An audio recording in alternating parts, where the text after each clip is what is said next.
This is one of the healthiest, yummiest and most filling breakfasts ever. It's called overnight berry Bircher oats. Even better, you prepare it the night before, so no worries if you're running a bit late for school in the morning.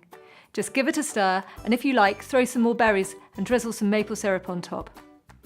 I love this recipe because it's bursting with healthy goodies like oats, berries and omega-3 rich chia seeds. All great brain foods, and they'll keep your kids fuller for longer.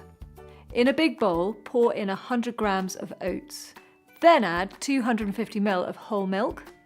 Scoop in 150 ml of plain Greek yogurt. Then a half teaspoon of vanilla essence or extract. And 1 to 2 teaspoons of maple syrup. And around 3 tablespoons of mixed berries. Frozen berries are quite good as they're squishy and colourful. 3 teaspoons of chia seeds.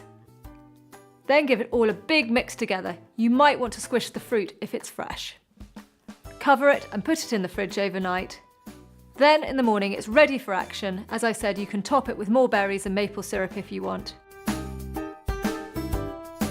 I know your kids are going to absolutely love it.